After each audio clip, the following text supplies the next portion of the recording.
좋아하는 단어들 중에 하나인 것 같습니다. 이 형통이라는 말이 어떤 의미인지 오늘 읽은 성경 말씀에 기록된 원어를 찾아보면 찰레아흐라고 하는 단어를 쓰고 있습니다. 이 찰레아흐라고 하는 히브리 말은 번성한이라는 뜻을 가지고 있습니다. 그리고 영어 성경에 보면 번성한 또는 성공적인 successful이라는 말로 기록되어 있는 것을 보게 됩니다. 그러니까 성경은 요셉의 삶을 딱 정의할 때 뭐라고 정의하느냐? 형통한 삶이다. 그렇게 정의하고 있는 것을 볼 수가 있습니다. 하나님이 그와 함께 하셨기 때문에 요셉의 삶이 형통했다. 그렇게 말하는 거죠. 요셉은 자신의 일에 성실하게 임했던 성실한 사람이었고 또 그런 성실함을 통해서 그의 형통함을 모든 사람들이 인정하고 그 형통하게 하시는 하나님까지도 보게 되었다라고 오늘 성경 본문은 기록하고 있습니다. 요셉은 자신의 삶을 인도하시는 분이 하나님이시라는 것을 인정하면서 살았습니다. 또 자신의 모든 것이 하나님의 뜻임을 인정하면서 살았던 신앙인의 모습을 우리가 보게 됩니다. 로리 베스 존스라고 하는 사람이 쓴 책 중에 아주 재미나는 책이 있습니다. 책 제목이 뭐냐? 주식회사 예수. 주식회사 예수. 이 책에 보면 예수님의 성공에 대한 정의를 어떻게 내리고 있느냐? 하나님의 뜻대로 하셨기 때문에 예수님은 성공했다. 그렇게 말하고 있습니다. 그렇습니다. 성공은 하나님의 뜻대로 할 때 성공할 수 있는, 하나님의 뜻대로 살았을 때 성공적인 삶을 살았다. 그렇게 말할 수 있는 것입니다. 형통의 뜻은 달리 표현하는 성공이라는 말이에요. 그렇다면 형통은, 성공은 어떻게 하면 우리가 얻을 수 있느냐? 하나님의 뜻대로 살면 우리가 성공할 수 있고 형통할 수 있다라는 결론에 이르게 됩니다. 오늘 저와 여러분이 함께 교독한 말씀은 요셉에 관한 말씀입니다. 우리가 알고 있는 것처럼 요셉은 야곱의 11번째 아들이었습니다. 정직한 사람이었습니다. 아버지의 특별한 사랑을 받았기 때문에 채색 옷을 입고 지냈습니다. 형제들은 광야로 들러 나가서 양들을 치고 염소를 칠 때 요셉은 그 아버지 품에 안겨 있었습니다. 이 요셉은 형들이 양들을 염소떼를 몰고 들에서 먹일 때에 그 형들이 잘못하는 일들을 보았습니다. 양을 잡아먹기도 하고 염소를 팔기도 하고 게으름 부리기도 하고 성실하게 일하지도 않는 그런 모습을 보고 아버지 야곱에게 일러 바쳤습니다. 이 요셉은 참 정직하고 좋은 사람이었는데 그럼에도 불구하고 형제들은 이런 요셉 때문에 아버지에게 잔소리를 듣고 아버지에게 꾸지람을 듣고 책망받은 것 때문에 아버지가 요셉만 사랑하고 자신들을 사랑하지 않는다고 생각하는 것 때문에 형들은 요셉을 시기하고 미워하게 돼요. 그래서 아버지의 심부름을 가지고 형제들이 들판에서 양을 잘 치고 있는지 안부를 살피러 갔다가 그 형들이 요셉을 보고는 어떻게 해요? 꿈쟁이가 우리에게 그러고 있구나. 저 꿈쟁이를 죽여버려야 되겠다. 그러면서 형들이 이 요셉을 딱 붙잡게 돼요. 그 형들 가운데 큰 형이었던 르우벤이 이렇게 놔두면 요셉이 죽을 것 같으니 어떻게 해요? 물이 없는 구덩이에 빠뜨려 놨다가 다른 형제들이 없을 때 몰래 끄집어내서 집으로 도망가도록 하려는 계획을 세웠는데 이 큰형인 르우벤이 잠시 자리를 비운 사이에 유다라고 하는 형이 주도적으로 동생 요셉을 미디안 상인에게 팔아버립니다. 당시 노예 한 사람의 몸값인 은 20냥을 받아서 지나가던 미디안 상인에게 인신매매해버리는 거예요. 그래서 졸지에 이 요셉이 노예가 되어버립니다. 그래서 붙잡혀서 애굽으로 끌려가게 돼요. 애굽에 끌려갔을 때 노예 시장에서 누구를 만나요? 보디발이라고 하는 왕의 시위대 대장을 만나게 되고 그 사람에게 팔리게 되어서 시위대 대장이었던 보디발의 집에서 종살이를 시작하게 되는 거예요. 지금까지 제가 말씀드린 이 내용을 보면 요셉의 인생이 베베 꼬인 것 같지 않습니까? 그런데 이 뒤편에 나오는 요셉에 관한 말씀을 끝까지 읽어보면 이것이 계기가 되어서 요셉의 꿈이 이루어지더라 이 말이에요. 이 고난을 통해서 요셉이 더욱 믿음의 사람으로 연단되게 되더라는 거예요. 마침내 때가 되매 하나님께서 요셉을 애굽의 총리로 세우는 그의 꿈을 이루어 주시는 형통의 삶을 살게 된 줄 믿으시기 바랍니다. 여러분, 형통이 뭘까요? 형통은 하는 일들마다 잘 되는 것, 성공하는 것을 말한다고 우리가 조금 전에 제가 말씀을 드렸는데 이 형통은요, 형통한 삶이 이루어지기까지 그 과정 속에서는 불통이라고 오해할 수 있고 착각할 수 있는 상황들이 계속 전개가 될 수 있다 이 말이에요. 보세요. 보디발의 집에 노예로 팔려갔어요. 졸지에 노예가 됐어요. 열심히 일했더니 가정 총무가 되었어요. 모든 것을 관장하는 지위에까지 올랐어요. 그런데 보디발의 아내가 음탕해서 부적절한 관계를 맺자라고 제안했을 때 요셉이 거절하고 그 자리를 박차고 나올 때 오히려 그것이 덜미가 되어서 감옥에 갇히는 그런 상황이 발생이 되잖아요. 감옥에 갇혀서 억울하게 옥살이를 하지만은 그 옥살이를 통해서 하나님께서는 어떻게 해요? 또 연단하시는 거예요. 애굽의 행정 시스템을 감옥에서 감옥의 감독이 하는 일을 다 인수받아가지고 공식적인 인수는 아니지만 암묵적으로 인수를 받아서 그 모든 일을 행하는 행정을 경험하는 기회로 만들어 주시는 거예요. 보디발의 집에 있을 때 그 가정의 모든 경제를 관장하는 경제를 주무르는 경제가 뭔지를 정확하게 학습할 수 있는 기회로 하나님께서 만들어 가시더라 이 말이에요. 우리가 생각할 때는 억울하게 인신매매 당해서 종이 되었고 억울하게 누명을 뒤집어 써서 감옥에 갇혀서 억울하겠구나 참 안 돼 그런 생각을 가질 수 있지. 요셉의 인생을 보면 하나님께서 이런 과정을 통해서 애굽의 총리가 되었을 때 7년 풍년 7년 흉년의 그 14년의 세월을 어떻게 경제적으로 이끌어가야 될지에 대한 작은 규모의 경제 학습을 보디발의 집에서 학습하게 하셨고 이 복잡하고 큰 나라였던 애굽의 행정 시스템을 감옥에 죄수로 갇혀 있으면서 경험할 수 있도록 하나님께서는 이끌어 나가시더라 이 말이에요. 이게 형통한 거예요. 우리가 하루하루 살면서 그냥 먹고 사는 문제 걱정 안 하고 산다고 그게 형통한 게 아니다 이 말이에요. 그래서 형통이란 고통의 면제가 아니라 고통 속에서도 하나님이 함께 하시고 고통 후에 영광이 임하는 것, 영광을 얻게 되는 게 뭐냐? 저는 형통이라고 생각을 합니다. 우리가 잘 사는 것 살면서 그냥 고비가 없고 고통이 없는 그것이 형통이 아니라는 거예요. 고비가 있고 고통이 있어도 그것을 이기게 하시는 하나님으로 말미암아 한 단계 한 단계 더욱더 성장하고 업그레이드가 되어서 더 크고 놀라운 일들을 하도록 하시는 하나님의 은혜를 붙잡고 성장해 나가는 게 저는 형통이라고 생각을 합니다. 그래서 사도 바울은 고린도후서 4장 8절과 9절에서 뭐라고 말씀하고 있습니까? 우리가 사방으로 우겨쌈을 당하여도 쌓이지 아니하며 답답한 일을 당하여도 낙심하지 아니하며 핍박을 받아도 버림받지 아니하며 거꾸로 뜨림을 당하여도 망하지 아니하리라. 할렐루야. 아멘. 이게 형통이다 이 말이에요. 형통은 고난 가운데 고통 가운데 더 잘 된다 이것을 믿는 거예요.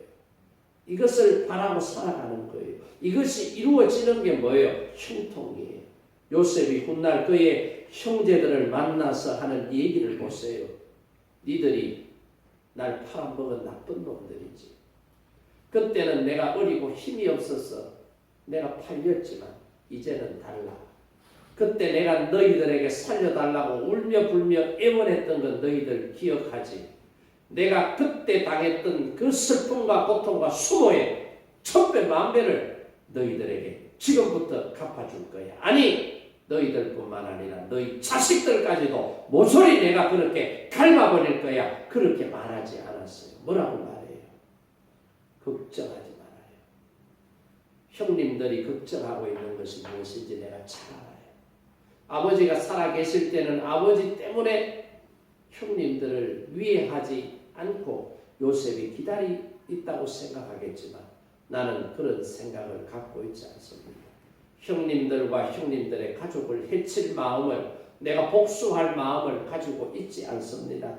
나를 이리로 보낸 분은 형님들이 아니라 바로 나의 하나님께서 형님들보다 나를 먼저 보내서 준비하게 하셨습니다.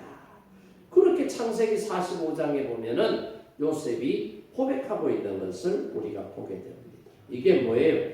요셉이 형통할 수 있었던 이유예요. 자신의 삶을 운명이라고 생각하지 않고 이렇게 된 것도 하나님의 뜻이라는 거예요. 이렇게 나를 둥지로 몰아넣으신 분도 하나님이시라는 거예요. 이걸 믿음으로 인정했기 때문에 요셉은 노예가 되었을 때, 누명을 뒤집어 쓰고 감옥에서 수감자 생활할 때도 하나님의 뜻이 있어.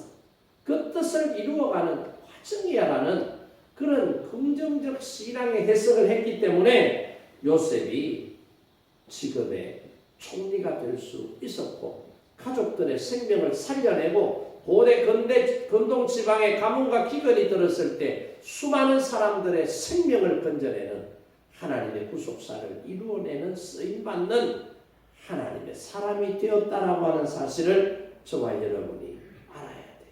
자, 그렇다면 요셉이 이렇게 형통할 수 있었던 삶의 비결이 뭐냐? 그걸 오늘 말씀을 통해서 한번 살펴보기를 원합니다. 첫째는 뭐냐?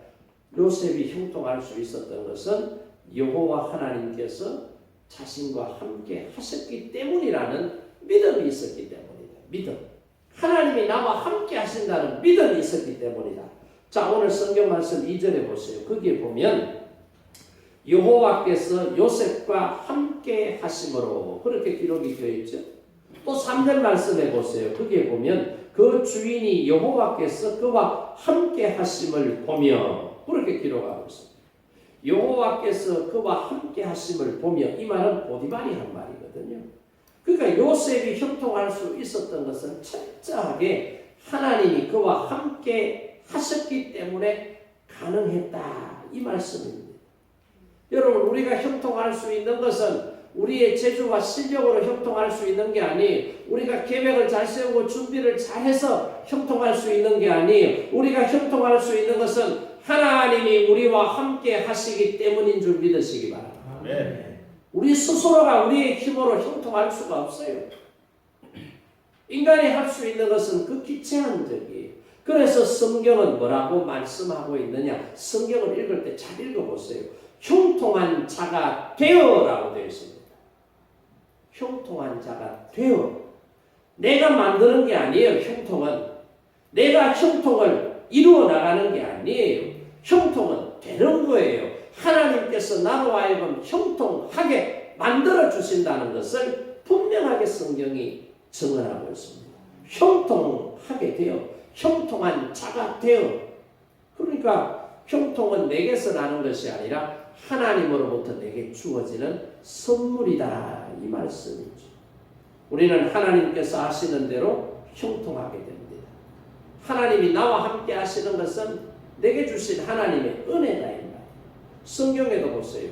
이삭이 잘 됐던 것은 하나님께서 이삭과 함께 하시니까 이삭이 잘 된 거예요. 형통한 거예요. 창세기 26장에 그랄 지역에 기근이 들어 그럴 사람들은 오랫동안 농사를 짓는 농사의 베테랑들이 그런데 그의 농사를 지었는데 폐농을 했습니다.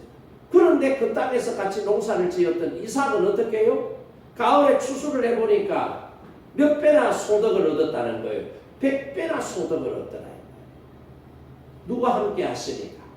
하나님. 농사를 짓는 기술은 그럴 사람들이 훨씬 더 앞서 있어요. 조상 대대로 농사를 짓는, 그래서 나면서부터 농사 짓는 것을 보고 배우면서 사는 사람. 그럼에도 불구하고요, 하나님께서 그들을 형통하게 하시지 않으니까 그들은 그의 농사를 폐농했어요. 실패했어요. 근데 농사를 짓은 지 얼마 안 되는 목축업자였던 이 이삭이 농사를 지었는데 그의 농사의 소출이 몇 배라고요? 100배다 이 말이에요. 어떻게 해요? 하나님께서 이삭을 형통하게 해주시니까 그런 결과가 생기더라 이 말이에요. 야곱에게도 보세요. 하나님이 함께 하시니까 야곱이 어떻게 해요? 축복의 사람이 되는 거예요. 문제가 해결됐던 거예요. 성경 말씀해 보세요. 창세기 28장 15절 말씀에 내가 너와 함께 있어 네가 어디로 가든지 너를 지키며 그러잖아요. 그러니까 외삼촌 라반의 집에서 분위기가 심상치 않다는 것을 느끼고 어떻게 야반도주합니다. 외삼촌이 멀리 떨어져 있는 목장에서 양털을 미는 그 시기를 틈타서 야반도주를 해서 3일 동안 도망을 가요. 그 사실을 라반이 알고 3일 후에 출발해서 야곱 일행을 붙잡아 일주일이 걸렸어요. 야곱 일행을 붙잡으면 그냥 안 놔두고 조져버리려고 그랬어요. 무슨 핑계를 삼아서라도 야곱이 가지고 있는 자식들, 와이프, 재산 싹 다 몰수해가지고 뺏어가고 완전 탈탈 털어서 야곱을 내쫓아 보내려고 라반과 그의 가족들이 계획을 세우고 쫓아온 거예요. 근데 하나님께서 추격해오는 라반에게 꿈에 뭘 보여주세요? 마하나임, 야곱 건드리지 마라. 천사가 야곱을 지키고 보호하고 있다는 것을 라반에게 보여주시는 거예요. 그러니까 보세요. 야곱이 그런 위기 상황 속에서도 하나님의 은혜로 말미암아 하나님께서 함께 하시고 야곱이 어디를 가든지 지켜주시겠다고 한 이 약속을 딱 이행을 하시는 거예요. 야곱 강가에서 그 형 에서가 20년 해묵은 그 감정을 아직도 씻어내지 못하고 동생 야곱이 올라온다는 소식을 듣고 죽여버리려고 군사 400명을 이끌고 내려갑니다. 그랬을 때 야곱이 기도하잖아요. 그 기도를 들으시고 하나님께서 누구를 변화시켜 놓으시더라? 에서의 마음을 바꾸어 놓으시더라. 할렐루야. 아멘. 왜요? 하나님이 함께 하시니 풀리지 않는 문제, 복잡하고 골치 아팠던 내 힘으로 해결할 수 없는 문제들이 한 번에 해결이 되더라. 어떤 때요? 하나님이 나와 함께 하실 때 문제가 해결되더라 이 말이에요. 그러니까 저와 여러분이 형통한 삶을 살려고 하면 하나님과 함께 해야 된다. 이걸 꼭 기억하시기 바랍니다. 2025년 을사년 새해가 시작된 지 오늘이 26일째예요. 근데 하나님께서 우리 대한민국, 우리 한국인들을 사랑하셔서 우리는 설을 2번만 해야 합니다. 양력설, 음력설이 있어요. 이제 며칠 있으면 음력설이. 양력설에 결심하고 믿음으로 살겠다. 원래는 하나님과 동행하겠다라고 다짐을 했는데 아이고 한 달도 안 돼서 실패한 분들이 있기 때문에 하나님께서는 그런 분들을 위해서, 그런 사람들을 위해서 어떻게 해요? 음력설을 주신 거예요. 다시 한 번 더 결심하고 다시 한 번 더 믿음으로 결단하고 믿음으로 살아내라 이 말이요. 그러니까 음력설 전에 오늘 26일 주일 예배를 통해서 나는 지금부터 형통한 하나님의 자녀로 살 거야. 선포하세요. 여러분이 하나님의 자녀로 형통하게 살기를 선포하고 그렇게 되려고 하면 어떻게 해야 된다고요? 하나님과 함께 하세요. 하나님이 여러분과 함께 하셔야 된다. 여러분이 하나님과 함께 해야 된다는 이 사실을 꼭 붙잡을 수 있기를 바랍니다. 여러분 20세기 가장 악명 높은 사람들을 우리가 누굴까 한번 생각을 해보면 저는 이 공산주의 사상을 만든 저 소련의 스탈린, 레닌 이런 사람이라고 생각해요. 특히 스탈린 같은 사람은 공산주의 이론을 수용해서 공산화시키면서 얼마나 많은 사람들을 죽였는지 몰라요. 그리고 또 한 사람은 2차 세계대전을 일으켰던 저 독일의 히틀러, 이런 사람은 적그리스도라고 저는 생각합니다. 아주 흉악한 사람. 그 다음에 또 한 사람이 우리 동남아시아에 있는, 저는 캄보디아에 갔다 왔는데 그 캄보디아에 보면 킬링필드 영화 보셨죠? 그 폴포트라고 하는 사람이 얼마나 많은 사람들을 죽입니까? 잔혹하게. 그 사람도요 200만 명 이상을 죽였다. 히틀러 같은 사람은 2차 세계대전을 통해서 엄청나게 죽였는데 그 전쟁으로 말미암아 희생된 유태인들만 하더라도 600만 명이라고 보고가 되고 있지 않습니까? 스탈린 같은 것은 공산혁명을 일으키면서 공산주의 사상에 반대하는 사람들 3,500만 명을 죽였다는 거예요. 엄청난 범죄자들. 근데 이 엄청난 범죄의 행위를 저지른 이 사람들이 처음부터 나쁜 사람들이었느냐? 아니라는 거예요. 찾아보니까 이 세 사람 다 성직자가 되려는 꿈을 가지고 있었던 사람들이라는 거예요. 폴포트 같은 사람은 캄보디아 국적을 가진 사람. 캄보디아는 불교 국가예요. 이 폴포트도 불교 사원에서 6년을 지내면서 누구보다도 이 불제자가 되려고 하는 그 스타르타의 그 사상을 따르려고 하는 그런 사람이었다는 거예요.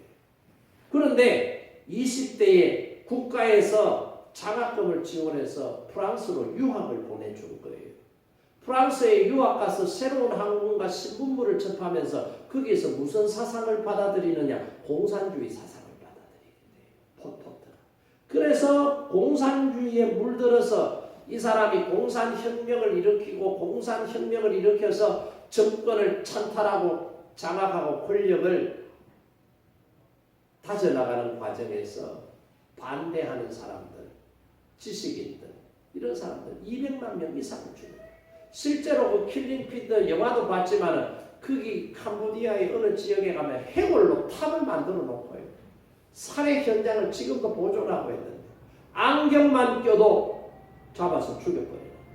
아이들을 죽일 때는 그냥 죽이는 게 아니라 아이 다리 2개를 잡고 우리가 아는 야자나무 거기 껍질이 얼마나 거칩니까? 거기에 그냥 때려서 죽여버려요. 그 설명을 들으면 잔혹하게 그지없어요. 공산주의가 이렇게 잔악한 거예요.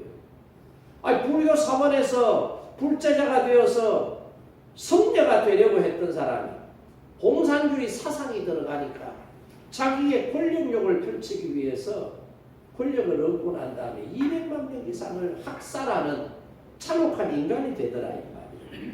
스탈린 같은 사람도 어려서부터 성경 공부를 굉장히 좋아하고 많이 했다. 그래서 성직자가 되기 위해서 신학교까지 입학을 했고 졸업을 했다. 신학교 다닐 때 촛불 시간에 예배를 드리면 찬송을 하잖아. 찬송을 하는데 그 당시 신학생들 가운데 목소리가 좋고 찬양을 잘한다고 해서 예배 시간마다 거의 매번 나와서 찬양을 불렀던 찬양 사역자 3사람 중에 한 사람이라는 거예요. 근데 이 사람이 성직자 과정을 밟으면서 마지막 단계에서 공산주의 사상을 접하게 되고 공산주의 사상에 심취하다 보니까 성직자에서 탈락하고 신학교에서 제적을 당했다는 거예요. 그래서 마르크스 사상을 받아들이고 그래서 공산주의를 세워나가는 주체자가 된 거예요. 히틀러도 마찬가지예요. 히틀러도 어릴 때 신앙생활을 하고 교회 나가서 특히 그가 살았던 지방인 그 오스트리아 주변에 있는 성 베네딕토 수도원에서 신앙 교육을 받고 신앙생활을 할 만큼 그런 신앙인이었어요. 그런데 이 사람을 보세요. 그 유대인 부자가 자기 엄마하고 부적절한 관계를 갖고 그러면서 유대인에 대한 혐오감을 키워나가면서 어떻게 해요? 권력을 가졌을 때 유대인을 600만 명이나 살해해버리는 그런 끔찍한 사람으로 바뀌어버린 거예요. 만약 요셉이 이 폴포트라든지 스탈린이라든지 히틀러와 같은 생각을 가지고 살았더라면 얼마든지 자기를 위해했던 고통의 나락으로 밀어넣고 떨어뜨렸던 자기 형들에 대한 보복을 할 수 있었을 거예요. 아이고 내 팔자야 그러면서 자신을 비관하고 부정적으로 다른 사람들을 원망하며 살았을 거예요. 만약 그렇게 살았더라면 오늘의 요셉이 존재할 수 있었겠느냐 이 말이에요. 하나님을 떠나버린 사람은 이런 사람인데, 그러나 하나님이 함께하는 사람, 하나님과 함께하기를 원하고 믿음으로 살아내는 사람은 요셉에게 베풀어 주셨던 은혜를 베풀어 주시는 거예요. 이제 망했다. 이제 안 된다. 하나님이 함께 하시는 사람은 이제 망했다가 아니라 지금부터 시작이야. 지금까지는 안 되는 것만 해서 이것이 경험이야. 이제는 되는 것만 하면 돼. 이제 시작이야. 할렐루야. 하나님이 함께하는 사람은 이렇게 사고가 달라요. 하나님을 믿는 믿음의 사람들은 이렇게 생각이 다르다는 거예요. 나는 못한다. 나는 안 돼. 나는 날 때부터 안 되는 팔자를 가지고 나서 이게 아니라 나는 할 수 있어. 나 혼자 하려고 했더니 실패한 거예요. 이제는 내가 아니라 하나님께서 나를 이끌어 가시면 나는 할 수 있어. 나는 능력이 없지만 하나님께서 내게 능력을 주시면 나는 뭐든지 할 수 있는 능력의 사람이 될 수 있어. 할렐루야. 이런 믿음의 마음을 갖게 된다. 그래서 말씀 안에서 믿음 안에서 생각하고 말하고 행동하는 사람을 하나님은 들어서 쓰시는 줄 믿으시기 바랍니다. 요셉은 사람과 환경을 두려워하지 않았어요. 사람과 환경을 두려워하지 않고 누구를 두려워했어요? 하나님을 두려워하면서 살았다. 이게 요셉이 형통한 자의 삶을 살게 되는 첫 번째 비결이라는 것을 우리가 알아야 되죠. 그리고 여러분, 우리가 교회 나와서 신앙생활을 하는데 이 신앙생활을 하면서 우리가 힘들다, 어렵다 이런 생각을 하는 사람들이 있는데 왜 그런지 알아요? 그 이유가 있습니다. 왜 신앙생활을 하면서 많은 교인들이 지치는지 힘들다, 어렵다라고 말하는지 그 이유가 있어요. 그 이유가 뭐냐? 예수님과 함께 일하지 않고 예수님을 위해서 일하기 때문이다 이 말이에요. 무슨 말인지 알겠어요? 예수님을 위해서 일하니까 내 힘으로 하는 거예요. 내 힘으로 하니까 내 능력이 한계가 있을 거 아니에요. 체력의 한계, 시간의 한계, 물질의 한계, 능력의 한계, 경험의 한계, 관계의 한계, 이런 한계들에게 부딪히면 아이고 예수님을 위해서 내가 열심히 했는데 힘들어 죽겠네, 어려워 죽겠네, 그런 말이 나오는 거예요. 우리가 힘들지 않게 주의 일을 하려고 하면 어떻게 하면 돼요? 예수님을 위해서 일하는 게 아니라 예수님과 함께 일하면 되는 거예요. 할렐루야. 누구와 함께 일하면 힘들지 않다고요? 내가 일하면 힘들어요. 주방에서 밥하는 것도 자꾸 내가 하려고 하니까 짜증나는 거예요. 내 마음대로 하려고 하는데 다른 사람이 협조 안 해주니까 짜증나고 신경질 나고 불편하고 힘들고 때리치우고 싶은 거예요. 나 혼자 예수님과 함께 일하면 그런 현상이 생기지 않는 거예요. 우리가 교회에 나와서 신앙생활하는 목적은 하나님의 영광을 위해 하나님을 영원토록 즐겁게 하기 위한 목적을 가지고 나오지만 왜 이 목적을 위해서 신앙생활하는 과정 속에서 왜 지치고 왜 힘들고 왜 어려워하고 왜 못해먹겠다는 말을 합니까? 예수님과 함께 일하지 않기 때문에 그렇다. 예수님과 함께 일하지 않기 때문에. 오늘 2절 3절 말씀을 여러분 다시 한번 보세요. 다시 한번 읽어봅니다. 여호와께서 요셉과 함께 하심으로 그가 형통한 자가 되어 그 주인 애굽 사람의 집에 있으니 그 주인이 여호와께서 그와 함께 하심을 보며 또 여호와께서 그의 범사에 형통케 하심을 보았더라. 여기서 우리가 3절에서 놓쳐버리기 쉬운 단어가 있습니다. 그게 뭐예요? 그 주인이, 여러분 동그라미 쳐봐요. 그 주인이라고 하는 주어가 분명히 나와요. 그리고 동사를 찾아보세요. 동사가 뭐예요? 보았더라는 동사예요. 누가 보았어요? 주인이 보았더라. 그러니까 요셉이 하나님과 함께 하고 있는 것을 누가 보았어요? 요셉이 본 게 아니, 요셉이 고용되어 있는, 요셉을 고용하고 있는 보디발이 요셉이 하나님과 함께 하고 있는 것을 보았더라 이 말입니다. 요셉 저 젊은 친구는 하나님과 함께하는 사람입니다. 저 친구는 진짜 백이 하나님을 믿는 사람이구나. 이걸 누가 보았다는 거예요? 요셉이 보고.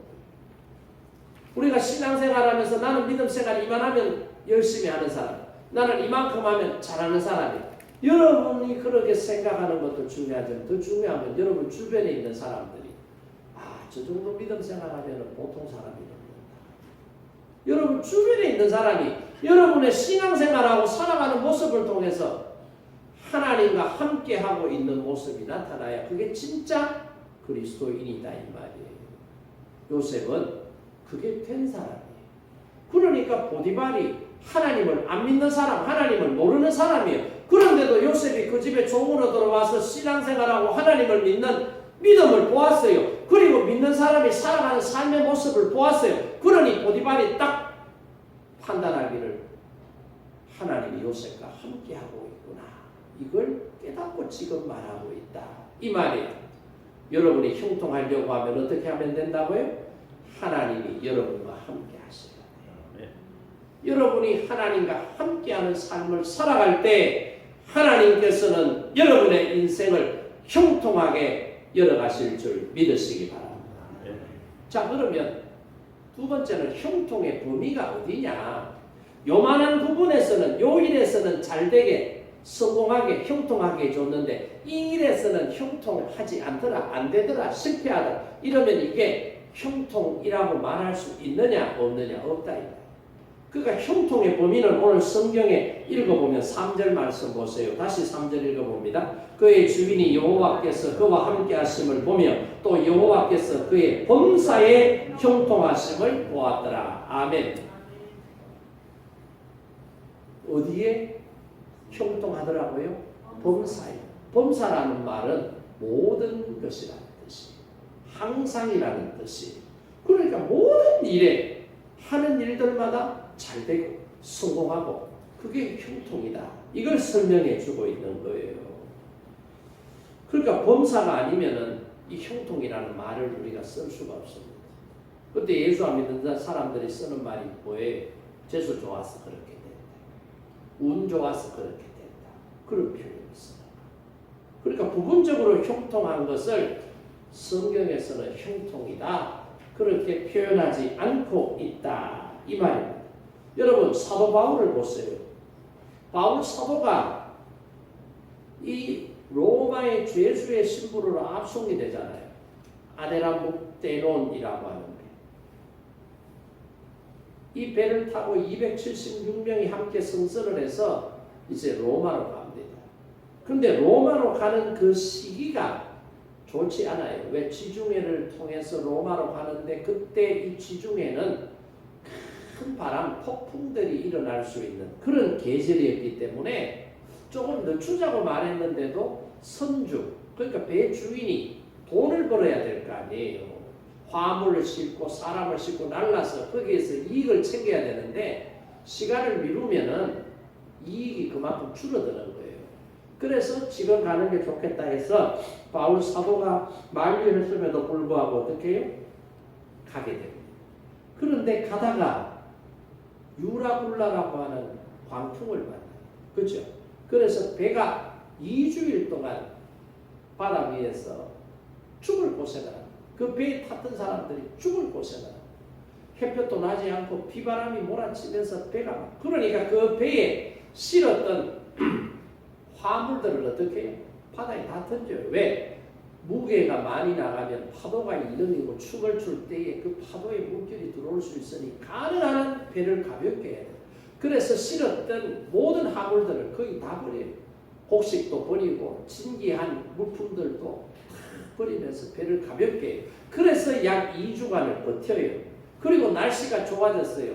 날씨가 좋아졌는데 2주 동안 고생을 하고 그리고 배 안에 실렸던 것을 거진 다 버렸기 때문에 양식도 떨어지고 가장 중요한 물도 떨어진 거예요. 그러니까 가까운 섬에 들어가서 양식도 보충을 하고 물도 보충을 해야 로마까지 갈 수 있는 거예요. 그래서 가까운 섬이 보여서 섬에 들어가려고 배를 돌려서 들어가는데 그때에 마침 물줄기가 바뀌는 거예요. 여러분 명량해전에 보면은 이순신 장군이 임진왜란 때 일본군 왜군들하고 싸울 때 울돌목이라고 하는 곳에서 전장을 치잖아요. 그 울돌목에는 딱 시간이 되면은 물살이 움직이잖아요. 물길이 움직이는데 소용돌이 치는 거예요. 그걸 몰랐던 거예요. 두 개의 물이 교차를 하면서 서로 흐르는데 그 흐름을 제대로 읽지 못하고 배가 들어갔더니 배가 다 부서져 버린 거예요. 그래서 배 안에 실었던 것들 중에 뭔가 있으면 그거 붙잡고 수영할 수 있는 사람은 수영하고 해서 어떻게 해요? 그 섬에 가까스로 도착을 한 거예요. 그 섬의 이름이 뭐더라? 멜리데라고 하는 섬이에요. 그 섬에 딱 올라가 보니까 며칠 동안 뱀을 매했지요. 굶었지요. 그러니까 탈진한 상태. 그러니 그 섬에 있던 사람들이 낯선 사람들이 섬으로 막 널빤지 붙잡고 오고 수영해서 들어오고 하니까 불쌍히 여기는 마음으로 우선에 불부터 피워서 몸을 따뜻하게 해줘야 되겠다. 그래서 불을 피워준 거예요.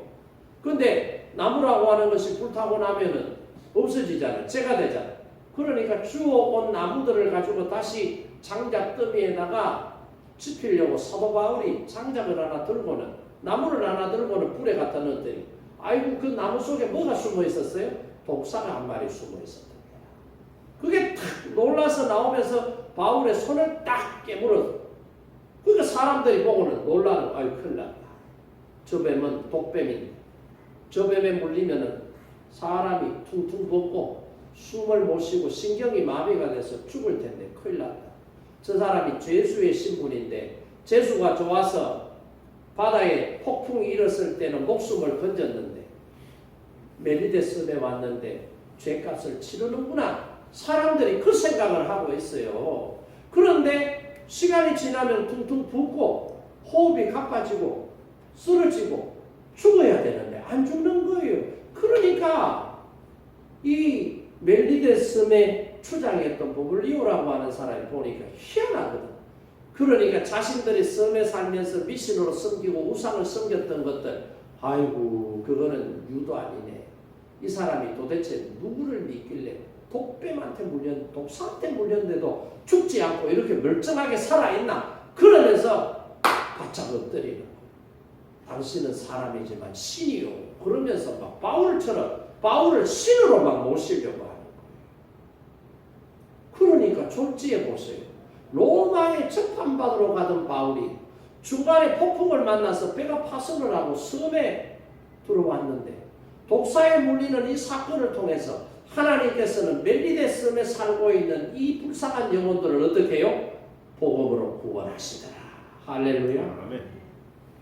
그러니까 형통이라고 하는 것은 딱 제한된 게 아니에요. 교회 안에만 형통한 게 아니에요. 여러분 가정에만 형통한 게 아니에요. 여러분 직장에만 형통한 게 형통은 하나님을 믿는 사람이 가는 곳 어디에서든지 이런 기적의 역사가 일어나는 거예요. 아멘. 그리고 이 사건 후에요. 보글리오 추장의 아버지가 열병 그리고 이질병 이 콜레라에 걸려가지고 사람이 막 죽으려고 그래요. 옛날에 조선시대만 하더라도 역병이라고 전염병 콜레라 같은 수인병이 한번 여름철에 싹 돌면 어떻게 해요? 한 마을을 싹 쓸고 지나가죠. 중세의 흑사병 같은 경우도 보세요. 한 마을을 쓸고 한 나라를 쓸어버리잖아요. 그게 전염병이에요. 그만큼 무서운 거예요. 이질이 전염병이거든요. 보글리오 추장의 아버지가 이질에 걸렸어요. 열병에 걸린 거예요. 그런데 방법을 써도 안 돼. 약을 먹어도 안 돼. 민간요법 온갖 좋다는 거 다 해도 안 돼요. 추장이니까 권력도 있어요. 돈도 있잖아요. 다 해도 안 돼요. 그런데 바울이 보글리오 추장의 아버지를 위하여 손을 얹고 기도하며 열병이 떠나가고 이질이 났더라. 할렐루야. 그래서 여러분 이 멜리데 섬이 지금 어느 나라냐? 지중해를 끼고 있는 몰타 공화국이라고 하는 나라예요. 지금도 이 몰타 공화국은요 인구의 90%가 예수님을 믿는 나라예요. 바울이 거기에서 몇 달을 머물러요? 3개월을 머물러요. 우리가 볼 때는 곧장 배가 폭풍 후 안 만나고 파손 안 되고 그냥 로마로 가서 바로 재판받고 그래서 끝이 나면은 좋았을 텐데라고 생각을 했을지 모르지만 하나님은 유라굴라라고 하는 광풍을 통해서 배가 깨지고 멜리데 섬에 불시착했지만 그 섬에서 독사에 물려도 죽지 않고 주님의 이름으로 기도할 때에 병을 고치는 이적을 통해서 이 멜리데 섬에 살고 있었던 주민들이 예수님을 영접하는 놀라운 기회로 하나님은 만들어 나가시더라 이 말이에요. 그러니까 형통의 장소는요 제한되어 있는 게 아니에요. 사도 바울이 예루살렘에 있을 때나 다메섹에 있을 때나 1차 선교 여행 갔을 때나 2차 선교 여행지나 지금 로마를 향해 가는 과정 속에 멜리데섬 믿지 않는 이방인들이 살고 있는 이 땅에서도 하나님은 하나님을 신뢰하고 믿음으로 살아가는 하나님과 동행하는 바울을 통해서 형통하게 하시는 은혜를 체험하게 하시더라 이 말씀이에요. 형통은 제한되지 않습니다. 예수 믿는 그리스도인의 삶에서 형통은 한 시점, 한 않고 모든 삶의 영역에서 하나님의 은혜와 능력을 나타내 보여줍니다. 형통의 역사가 일어나게 되더라고 하는 거예요. 그래서 오늘 읽었던 성경처럼 우리가 보세요. 모든 일에 형통합니다. 사도 바울도 이런 고백을 해요. 내가 비천에 처할 줄도 알고 풍부에 처할 줄도 알아 모든 일에 배부르며 배고픔과 풍부와 궁핍과 일체의 비결을 배웠노라. 모든 일에 하나님께서 함께 하시면 사람들이 생각할 때 아니야라고 지금은 말해도 아니야가 맞아로 바뀌는 형통의 축복이 있더라 이 말씀이에요. 여러분 이 세상의 만사가 하나님의 손에 달린 줄 믿으시기 바랍니다. 아멘. 범사가 하나님의 일인 줄 믿으시기 바랍니다. 하나님 빼고 형통할 수 있느냐? 없다라는 사실을 깨닫기를 원합니다. 우리 예수 믿는 우리는 잘 되는 것 같아도 안 될 때가 있어요. 그럴 때 시험에 들어요. 안 되는 것 같아도 하나님은 마침내 잘 되게 하시는 은혜가 믿는 그리스도인들에게 있다. 이것이 하나님을 믿는 자에게 주시는 형통의 복이라는 사실을 꼭 기억하시길 바랍니다. 그래서 오늘 484장 찬송 불렀잖아요. 무슨 일을 만나든지 만사 형통하리라. 네. 무슨 일을 여러분이 만나도 불안에 떨지 마세요. 하나님과 함께하면 여러분이 하나님과 동행하기를 원하는 믿음으로 살면은 하나님은 무슨 일을 만나든지 만사 형통하게 해주시는 은혜와 축복이 저와 여러분의 삶에 있다라는 사실을 말씀을 통해서 깨닫고 붙잡기를 주님의 이름으로 축복합니다. 아멘. 그래서 2025년 2월 4년 오늘 이 시간부터 안 된다. 안 될 거야. 이게 아니라 하나님이 나와 함께 하신다. 내가 하나님과 함께하면 된다.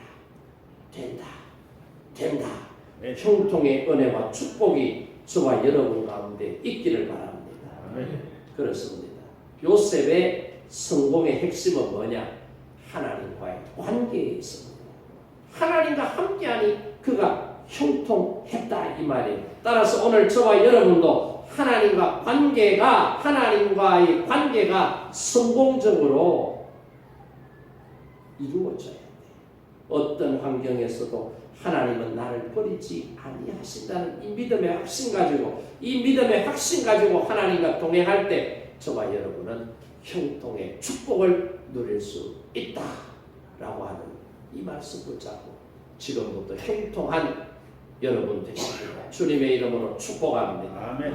오늘 주신 말씀을 붙잡고 우리 자리에서 일어나서 함께 통성으로 기도하겠습니다. 하나님 아버지 오늘 주신 말씀을 통해서